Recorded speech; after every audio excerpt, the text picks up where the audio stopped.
So, good morning, Simon, and welcome to Education City podcast. This is actually the first one we've done or doing, so you're an extremely distinguished guest to kick our series off. So, first of all, just ask you were up here at Education City during the Commercial Bank Qatar Masters as the referee for the tournament. Could you just give us a bit of information about yourself, your background, how you got into becoming a referee on the European Tour?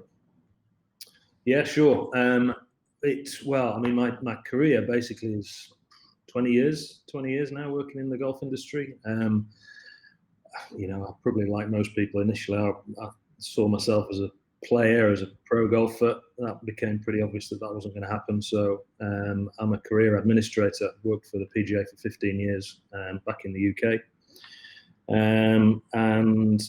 Latterly towards the end of that tenure was running the golf operations for the association out of the Belfry headquarters. So managed to make a few contacts doing that over the years and joined the tour in 2014. So I've been with the tour since then. Did many tour events before that as a guest referee working with the PGA. But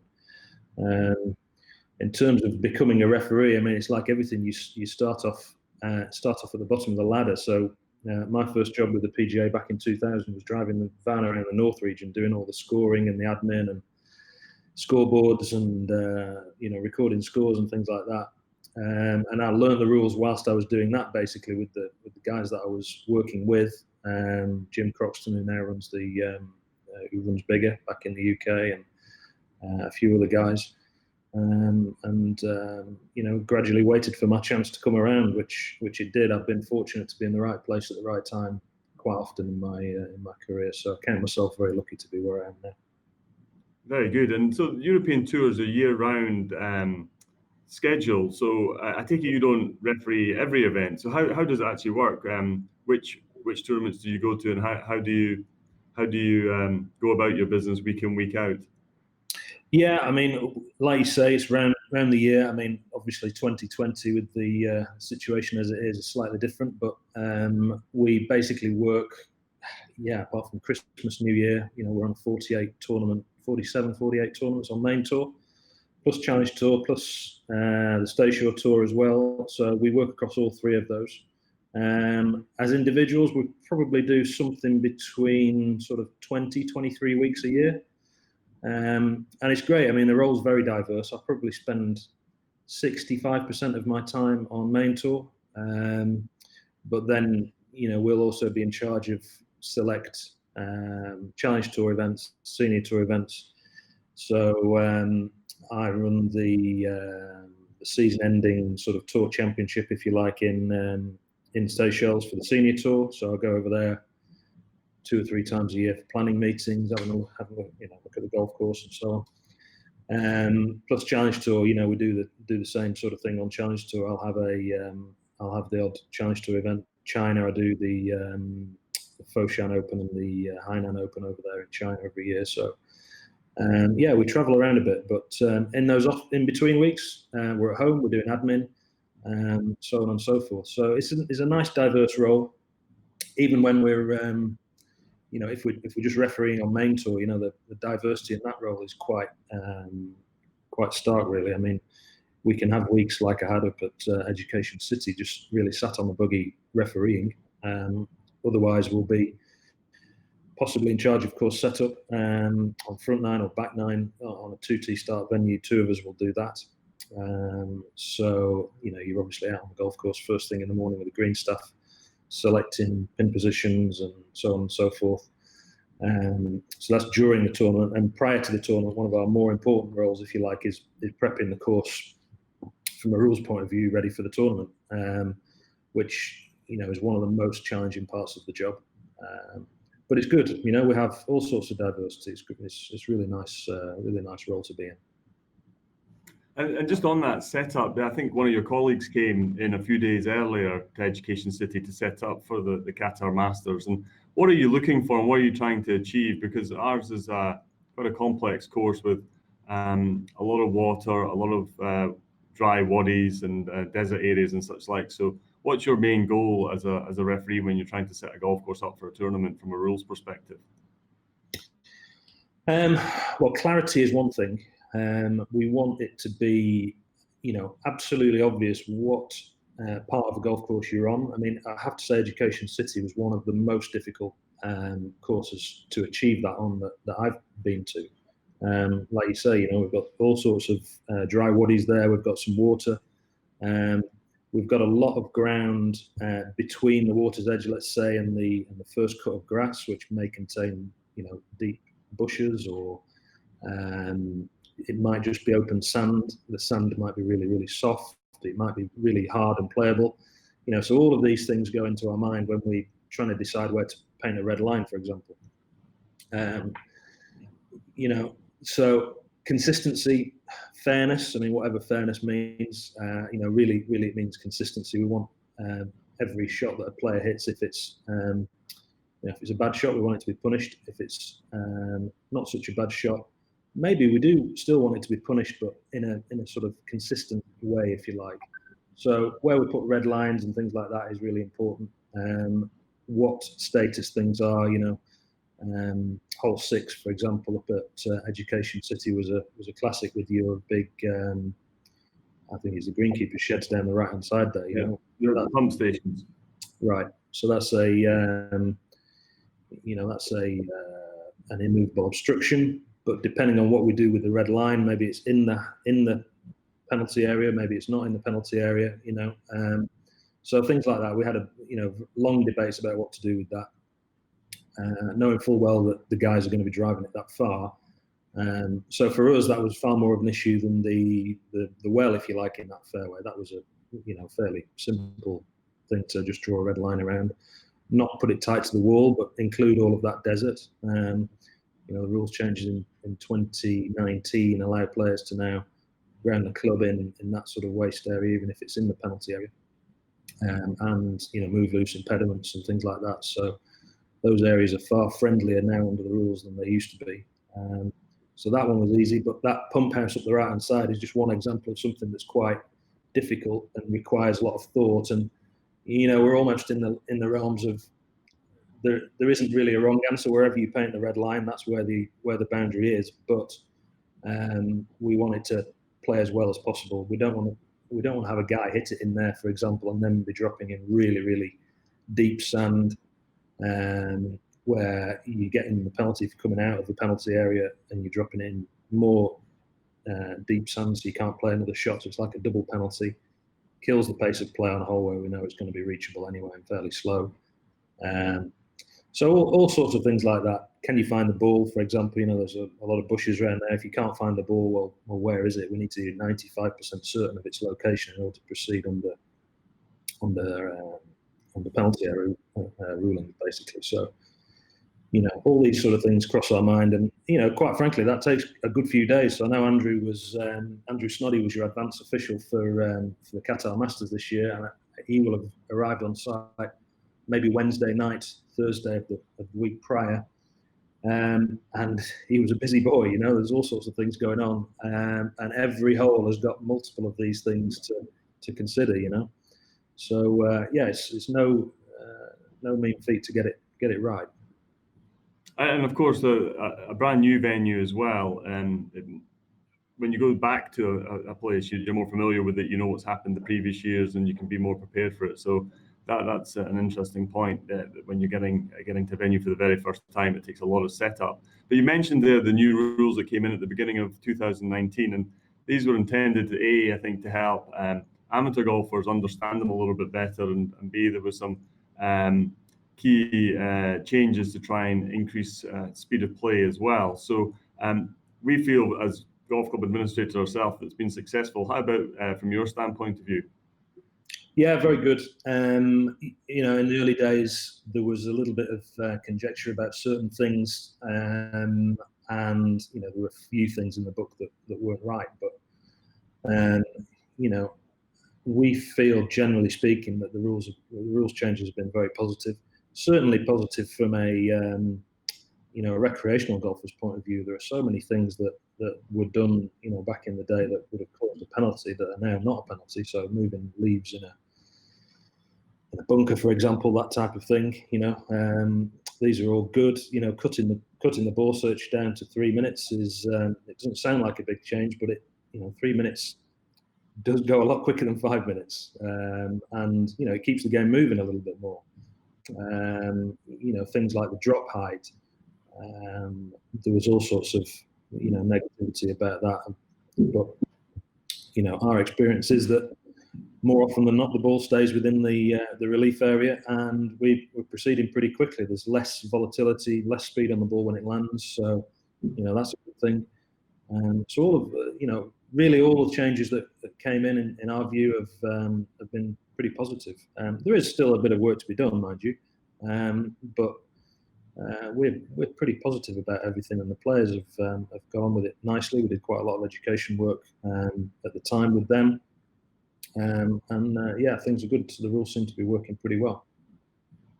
And one thing that you guys do a lot of is monitoring pace of play. Have you seen a change? Are the rounds, are the professional players getting around the golf courses a little bit quicker as a result of the new rule changes?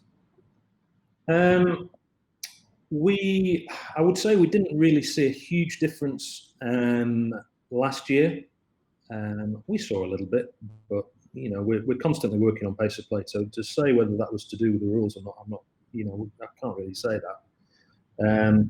We did a lot of work on pace of play in 2019. In terms of the tournament committee, basically tasked us as referees and staff members to see whether any changes could be made to the pace of play policy.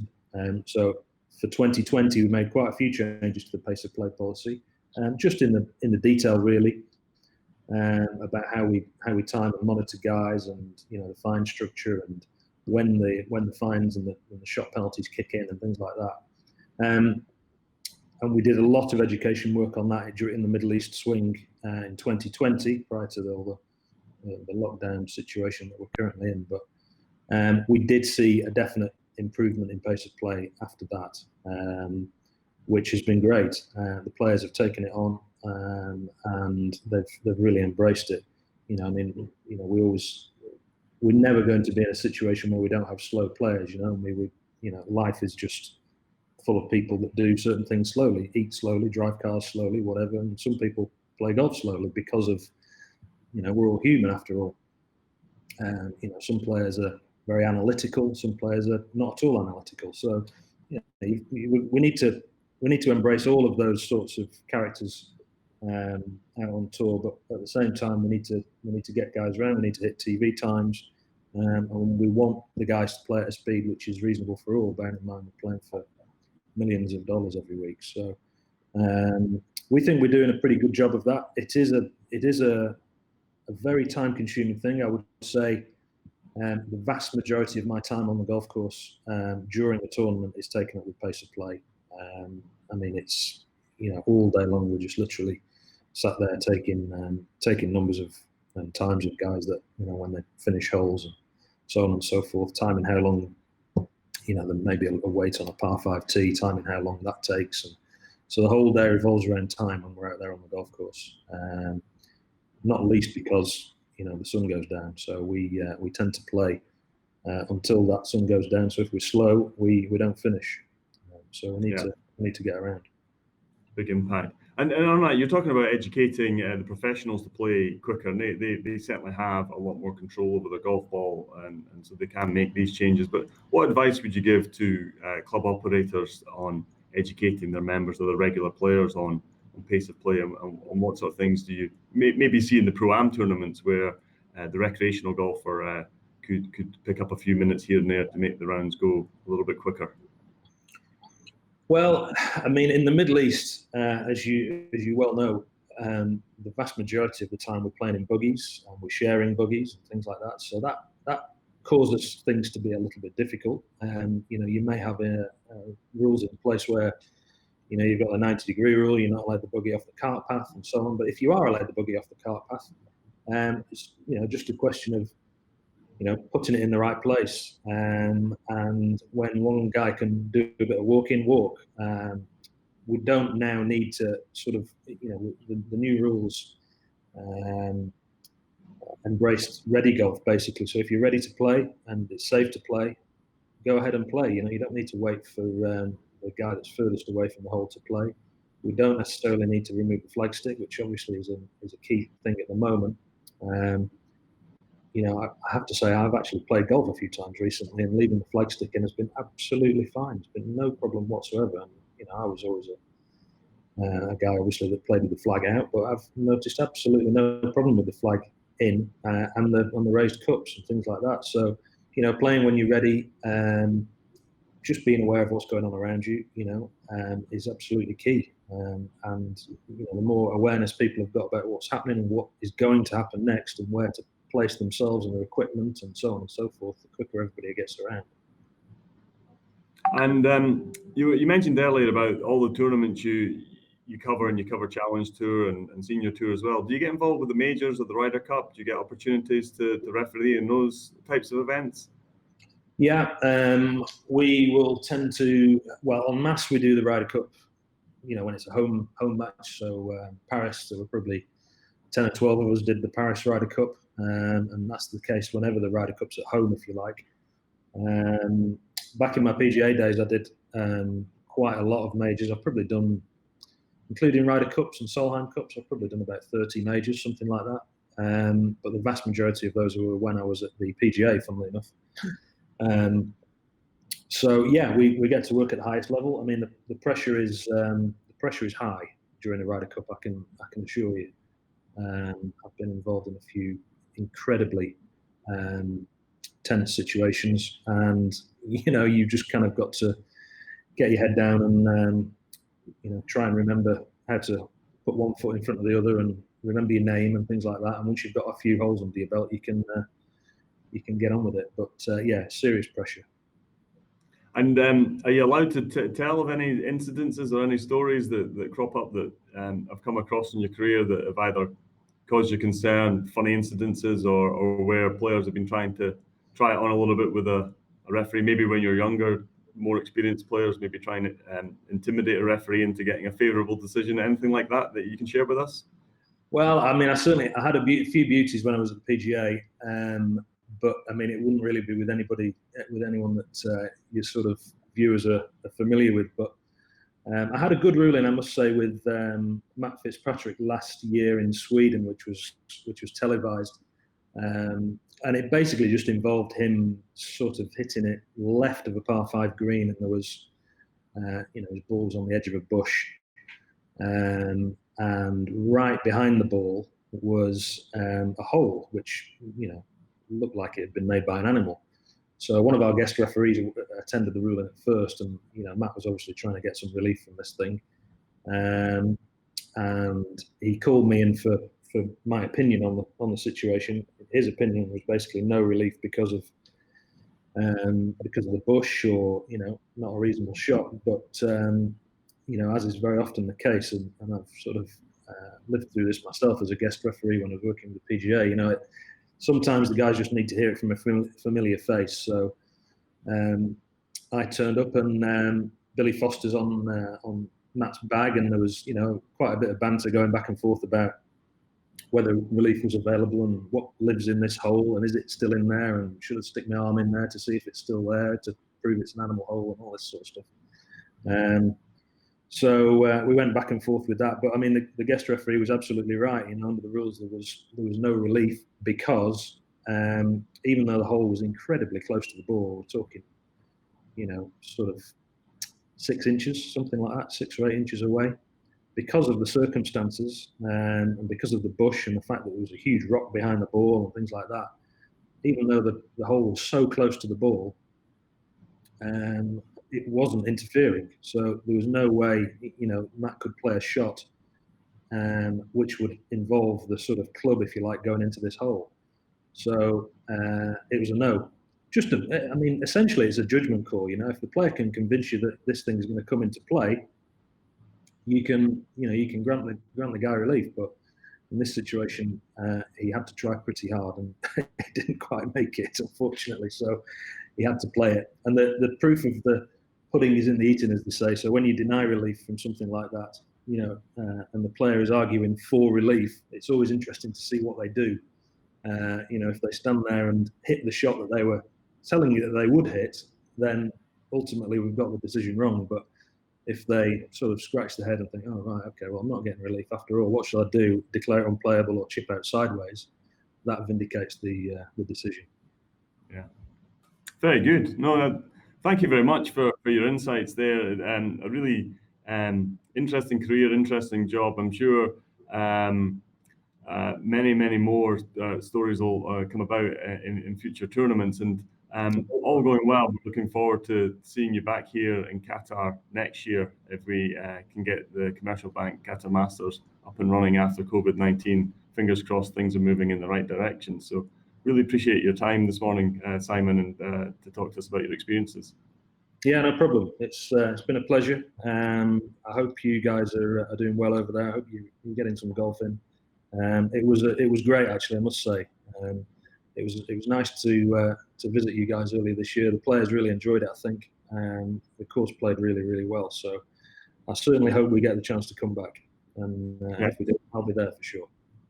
Super. Okay. Thanks very much, Simon. Thank you. Thanks. Cheers, Mike.